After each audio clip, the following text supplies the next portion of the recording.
Hello, ladies and gentlemen. My name is Kurt, and welcome back to Farlands or Bust. There it is, episode 688 of the series. Yeah, well, we were all waiting for you, sitting here in silence, making me look like a fool. Get slid about on the ice, Wolfie. Indeed. Oh man, look at this full inventory. It's full. Let's secure the hidey hole from the last episode. Let's just throw some of those blocks. Oh, it didn't go down into the hole. What else can we throw that might go into the hole? Hey, Wolfie. No.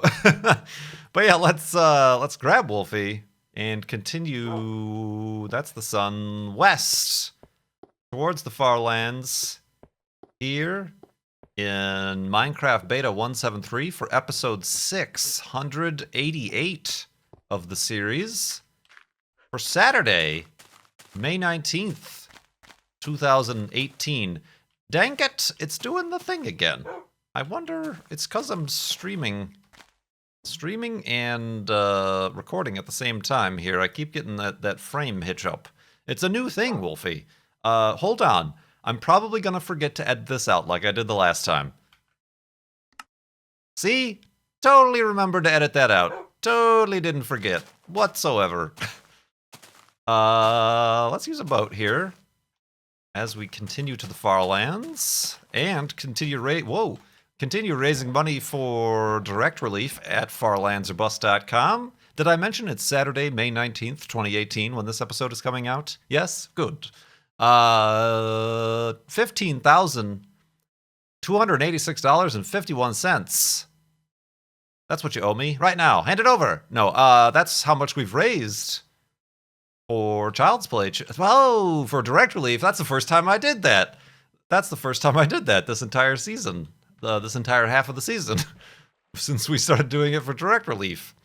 I'm so distracted by also streaming and also dealing with the weird frame hitching and surfing on my boat as I do, that we misspoke. We have raised over $400,000 for Child's Play charity in the past, but this season we're raising money for direct relief over at farlandsorbust.com. Another great charity on top of the Charity Navigator ratings lists. Be sure to check them out to learn more about direct relief, but also donate through farlandsorbust.com. Oh, I forgot to do the thing that I said I would do in the last episode, is to put the milestone for building the Saturn V rocket Lego, which I am going to set at 25,000 at the 50% mark towards our goal. So, yeah, don't forget to edit, right? And set the 50% goal. No? Yes? Okay. I'm talking to a dog. So yeah, thank you everybody who continues to donate to Direct Relief, getting us towards our $50,000 goal this season. Much appreciated. And those fine Farlanders who have donated usually also include a question with their donation. That gives me things to talk about. That gives me things to talk about indeed as we continue on here. Oh, yeah, that's what I can mention. I have my to-do list to my left here. And I wrote down and scratched out finding insurance for the 77 Corolla. Guess I have to unscratch that out again, because that's still a work in progress. I figured, incorrectly, obviously, that in the state of Washington, if a car, I think it's 30 years, it could be 25 years. If a car is older than 25 years, let's say, and you have at the same household registered a normal daily driver car, you can register the 25-plus-year-old car as a collector vehicle. And then you get collector plates, which don't require sticker renewals every year. Affordable? Yes. and much more sensible because this isn't a car I'm driving everywhere, like my Subaru. I thought and figured since I got those collector plates that I would also reap the benefits of getting collector car or antique car insurance, which along the same lines has restrictions relating to the amount you can use the car and the fact that you have to have another car. Less miles. Only you should only drive it to and from car shows and club events, or for testing purposes. Or one of the stipulations, at least in the state of Washington, every state's different. One of the stipulations is for the pleasure of others without compensation. So I'm sorry, my friends, I can't charge for joyrides. I'm very sorry. But yeah. So I figured, with the antique plates, I could get the antique insurance. Apparently, the fine folks over at State Farm, while my agent, the private agent that I get my insurance through, was like, yeah, we'll do this, blah, blah, blah. Here's blah, blah, blah. This is how we do the insurance. I've done this before, the collector's insurance. And this is how much it'll be, like $300 less every 6 months than what a normal car's insurance would be. The head honchos, the underwriters at the State Farm headquarters are coming back and saying, no. Even though it is over 25 years old, even though you do have a second car that's a daily driver already insured with us, we can't insure this as a collector vehicle because it's not collectible. It is not historically significant. A 1977 Toyota Corolla, while yes, I agree that it is certainly no 57 Bel Air or anything like that. It's a bit of a trouble. You'll have to insure it as a normal car, and the price of that ends up being like 1/5 the price I paid for the entire car. And this is with and without liability. So I was like, okay, what if we just do liability? And it's like, that'll just be $40 less. Thanks. Thank you very much. Much appreciated. So that's annoying. My agent is still apparently trying to plead my case for me and is saying things like, well, if you send, because as part of the collector insurance, you send pictures so you can claim the condition it's in. And they're all like, well, it should be in collectible condition, like mint condition. Like the engine bay is all dirty and sooty. I'm like, well, yeah, it's a 40-year-old engine bay. They're like, well, if you're able to clean up the engine bay and make it look nicer and send a picture of that, that'll show. I could do that. I could do that, true. But at what point am I literally spinning my wheels? So long story short, I'm shopping for insurance for all of my vehicles. Since actually my Subaru is actually up for renewal next month anyway. So I will be the one who has the last laugh, unless, of course, I go to other insurance companies and they give me the same rigmarole about the not a classic car. So yeah, this is one of those things I just glanced over. I'm like, what's the daily anecdote? I glanced at my to-do list, and on there is renew my passport, look into getting a P.O. box, look into dog training for Juno, and then also look into getting her fractured tooth pulled. It was fractured when I adopted her, and the vet recommended, even though there's no signs of any trauma or abscess or anything like that, just to take care of it to prevent that in the future. But I've kind of sat on that for probably longer than I should have. That's also very expensive. That's more expensive than the insurance is. And yeah, the last thing on the list, Corolla insurance. Checkmark, did it, got that taken care of. Screech! Nope. No soup for you. No insurance for you. So yeah, also one of those things is the Patreon postcards. Got new Patreon postcards. Started sending those out but I still gotta print out all the labels and get a bunch of new stamps. So some people have, a handful of people, long-term patrons, I threw that instead of putting it in my inventory, have gotten perhaps some of the new patron postcards. Others will be in the mail with a near estimated time of arrival, ETA. That's yes, we know acronyms. Let's go to sleep and continue in the morning.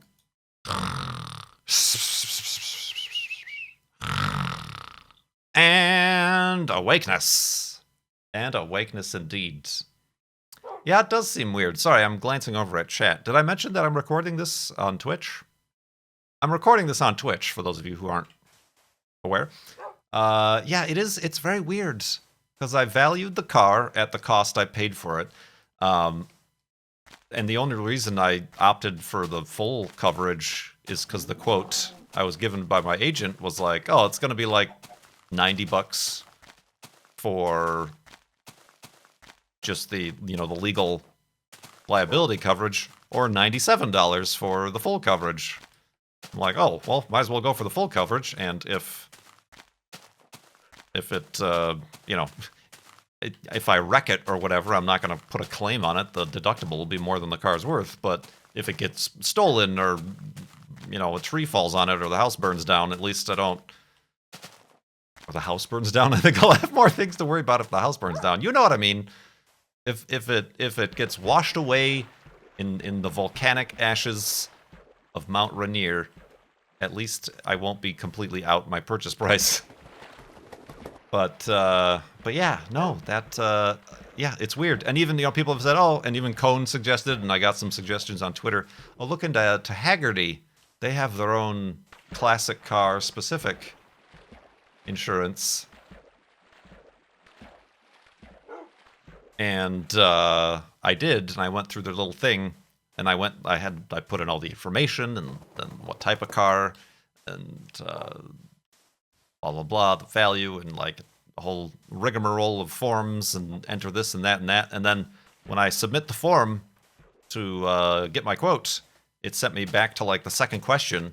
What was your car value again? And then it says in parentheses, car value must be a minimum of $30,000. I'm like, $30,000? I don't think I'm ever in my entire life going to own a classic car that's worth $30,000. My daily driver isn't $30,000. So that ain't gonna work. That's 10 times more than what we're looking at for the Corolla. But anyway, I digress. These are not imminent problems because it's currently doesn't have anything in the dash because I'm trying to install the tachometer, so it's not being driven. I don't need to liability myself against anything. Yeah, Corollas. Everybody, all the people who wanted to buy a Datsun S30, you know, a 240Z, have all been priced out of the market. So now they're looking at Corollas, and that price is going to jump through the roof. Yes, that's it. You all didn't know. I'm just expertly speculating on the market. Call me Spectacles McGee. Speculation. Power right in the spectacles. Anyway, let's answer some questions from donors to Direct Relief, shall we? FP Becker here asks, how do you handle Windows updates? Do you, this is a multiple choice I get, do you A, install them proactively as they come out on Patch Tuesday, i.e. the second Tuesday of the month? B, wait for Windows 10 to nag you to restart? Or C, disable Windows updates altogether? Or D, all of the above? No, despite it being a bad idea. Well, I don't know what version of Windows 10 you have installed, but you can't change. Like, you have, like, with Windows 10, you have to, there's no way to disable them. You accept the updates. At least in Windows 10 Home. I don't have Professional or anything like that. You accept your updates, and you get on with your life. Unless they change something. I don't know, I just let them happen. I'm not, like, doing any of the nightly builds or the Tuesday builds or the alpha previews or whatever. I just let them happen. And then I usually, you know, if one's updates are available, I just, you know, please restart. I just wait until the next time, and I just shut down the computer at night or whatever, and then it installs them. My other, you know, Windows 7 machine, pretty much the same. I only enable the important updates or whatever, because I don't need it installing printer drivers and stuff that it wants to try to install, or language packs. But yeah, I mean, I usually do keep my computers up and running for, you know, overnight, because that's when my offline backup stuff runs.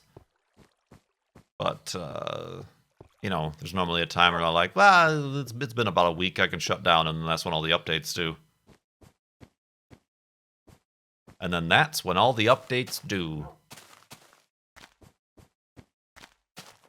Yeah, no, I mean, aside from... What was happening? What, it was like Windows 7 was automatically, like, updating you to Windows 10? Was that it that was happening to people? Yeah, that I resisted for a while. What is this? What is this shutting down a PC every night thing? It honestly, I probably did it more because I know that the I don't know why I was just nervous about the water cooler pump constantly running for no reason. But now that I don't have the water cooler, I can just let the winds blow free.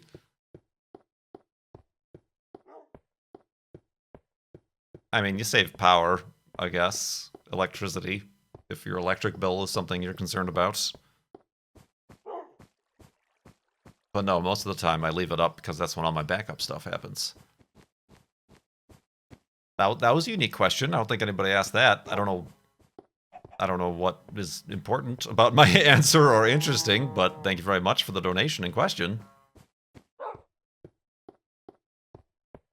Dravir asks, why did you switch to the 24-hour format? When will you switch to the metric system as well? Well, good news, Dravir. I switched back. I was talking to Stream a while ago about how... I think I mentioned it in the Far Lands of Bus, too. How my daily schedule is all influenced by my upbringing and my family. You know, you gotta eat dinner at, like, between 6 and 7, and lunch is at noon, and gotta be done with work by 5. You know, it was very rigidly based on a schedule that was just habit and was in no way actually helpful to my current life. He figures out some 35 years later. So I decided, you know what? To get that all out of my system, I'll switch to the 24-hour format on my computers and on my phone and stuff. That way, if it's 18 o'clock, I won't know what that means, and I'll not be beholden, behest, be speckled.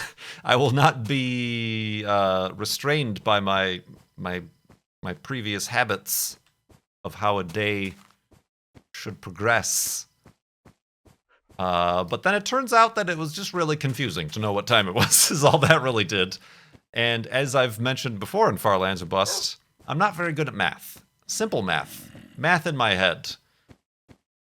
So even though, yes, I know you can subtract 2, and then that's the time, doing that was just too much of a strain, and then I started questioning it, what time it was in my head all the time. So I gave up, and I said no. Switching this back, because even if people, like, ask me what time it is, I would be like, hold on a minute, I need to get out a pen and paper and start counting my invisible constellations on numbers to figure out what time it actually is.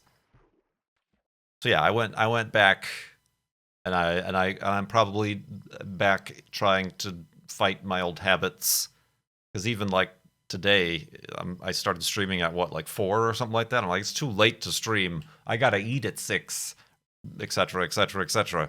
Even yesterday, it was about 7, and the majority of my day was spent disassembling the gauge cluster of a 77 Corolla. I'd eaten dinner and it was like 7 p.m. and I'm like, well, I guess I'm not streaming today. But then I was saved by Good and friends. Invited me to play some PUBG. So I streamed that until midnight, which I don't know. I'm still unsure about the late night streaming. I feel tired.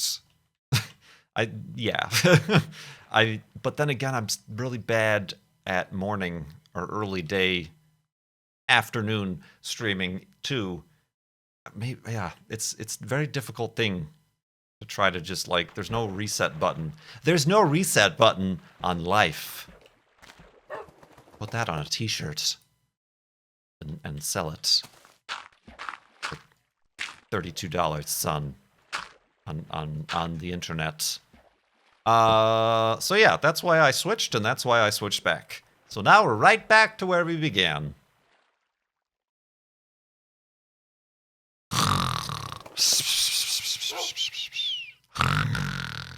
And awakeness. Whoa! I knew that was gonna hurt, although it didn't hurt. It only hurt my boots. It only hurt my boots.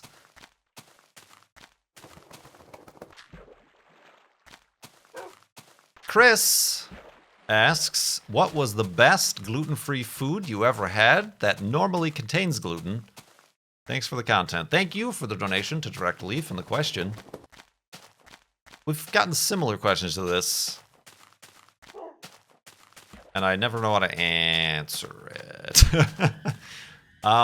You know, I recently found, if I can not answer the question at all, gluten-free pizza is hard to find. Udi's is kind of the big brand that makes all gluten-free everything. That's where I get my bread and stuff, even though they switched the bread size and mixture, and I hate it. But also their pizzas.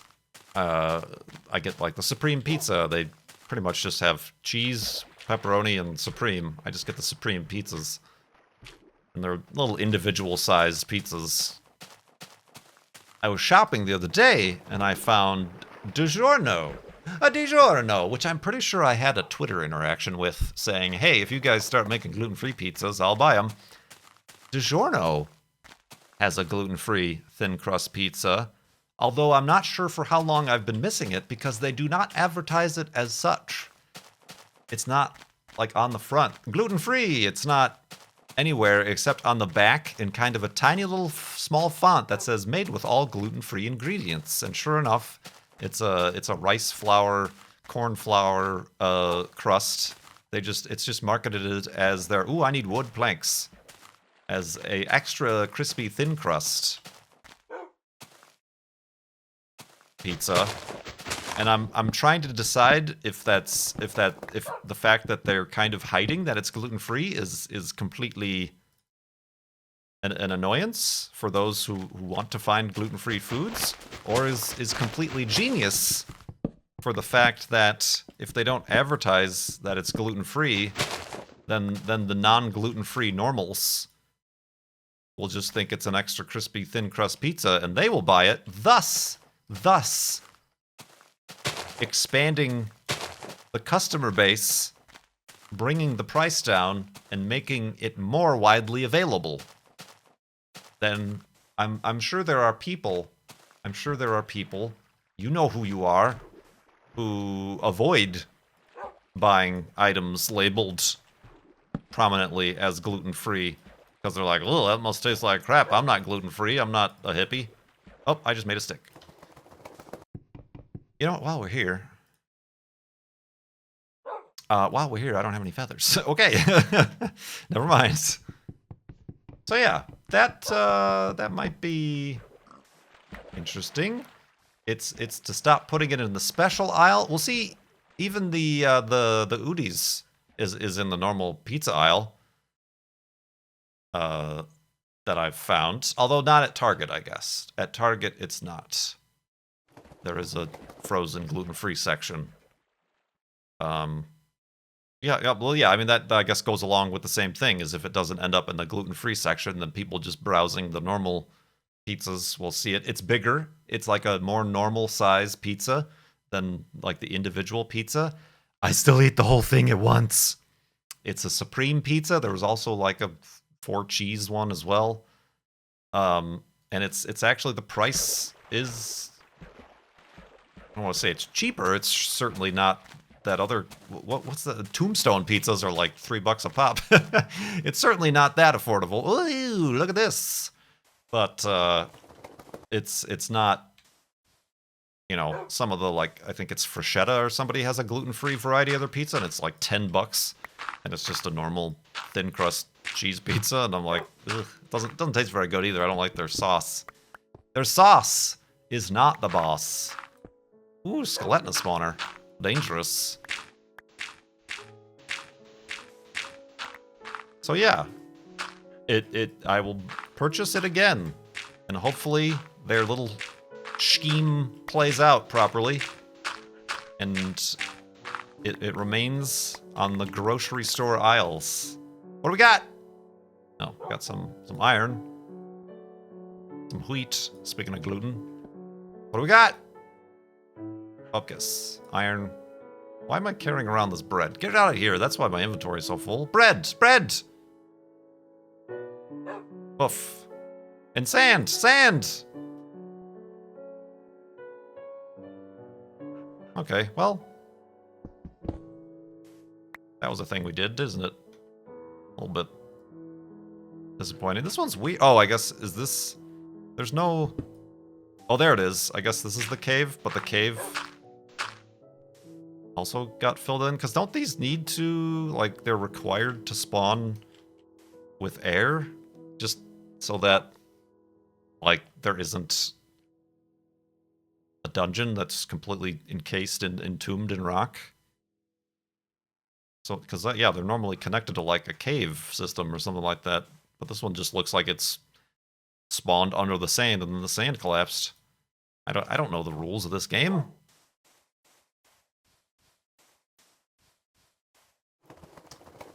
So yeah, but the best gluten-free food that normally has gluten, I still have, I've searched far and wide, like 3 stores for the Ben & Jerry's gluten-free cookie dough ice cream, and I have not found it ever.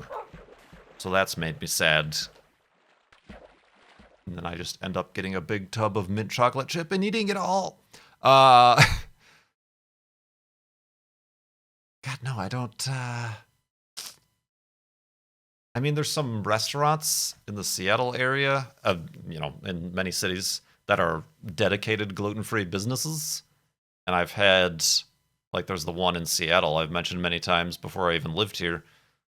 It's a cider house, but they make fish and chips, which is not normally anything ever that you're able to eat gluten-free from a restaurant. And I remember those, like, being like, oh, that's probably the last time I've had fish and chips too.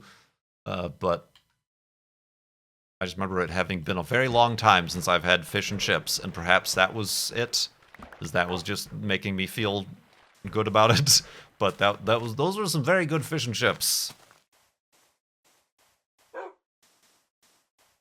But yeah, no, I can't, because it's kind of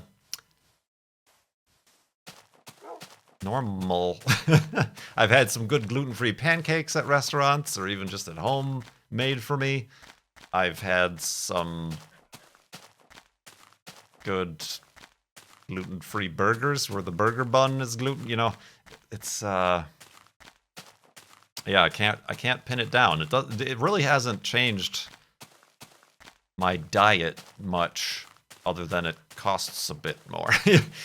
You know, I wasn't swimming in vats of sourdough bread prior to becoming gluten-free, so it really didn't affect me perhaps as much as, say, like going vegan or whatever, or dairy-free might change.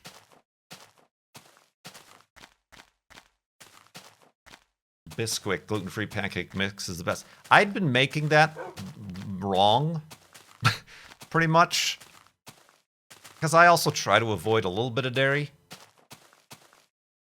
other than like cheese and stuff. But like, I honestly haven't like had real milk since a wee child. So I had been making my pancake mix, and particularly gluten-free pancake mix, with almond milk, just because that's what I have on me. Careful, Wolfie. And I always thought it was the gluten-free that kind of made the pancakes not come out that great. But recently, we made gluten-free pancakes with real milk, but real milk. I always also used to get 2% milk, just because, again, speaking of habits picking up from growing up, you know, in your home with parents and family and things, we always just got 2% milk. Like, I just thought that was the most normal thing in the world. 2% milk is the way to go. And whenever I heard anybody talk about skim milk, I was like, ew, gross. And similarly, whole milk, I'm like, ooh, what is that's just like a block of cheese, isn't it? But we made it with whole milk. Whole milk. That stuff is THICC thick, and it makes great pancakes. Gluten-free, even. Gluten-free pancakes with whole milk. That worked out great. So, yeah, recently, if you want to ask me, the last 2 months, I had gluten-free pancakes made at home, and they were good. And we ate very many of them. I think each... like, it calls, like, oh, for one batch, you have, like, 1 egg, and this, you know, like, this will make up to 14 pancakes. We made 2 batches, and each ate 1. It's probably, like, 3,000 calories worth of pancakes each. Good times indeed. Let's do that. So we're building into the side of here.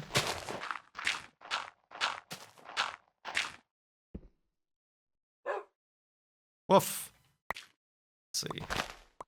Oh, no. Where are you going? Oh, hello. How convenient. Ooh. That torch is not attached. The torch is not attached. Woof. So yeah. Thank you, everybody, for these questions. As widely varied as they were, farlandsofbus.com is where you can keep donating to Direct Relief. Oh, this isn't going to work at all, honestly. I got to go one more in. Darkness. Lightness. Let's make this a full size. End of the episode hidey hole. Look at how symmetrical this all is. But yeah, farlandsofbus.com. Donate to Direct Relief. Ask some questions. I'm running out. What, I got like 3 left here after those? Yeah, I only got 3 left. So you'll sure to be included in at least the next episode if you get your question in. With haste. And I do appreciate that support. I'll also forget to update the goals for including the halfway milestone goal, as well as I'll forget to edit out the beginning of this episode where I had to pause to close Chrome and Discord. I'm a professional! Whoa! What did I start on fire? Wolfie, are you alright? Yeah, I guess we're fine. So wing and a miss, I guess, is what that was. Meanwhile, the entire forest above me is burning to the ground. Alright, let's put this away. That's just dangerous. Indeed. Thank you so much for watching. My name is Kurt. I will see you next time.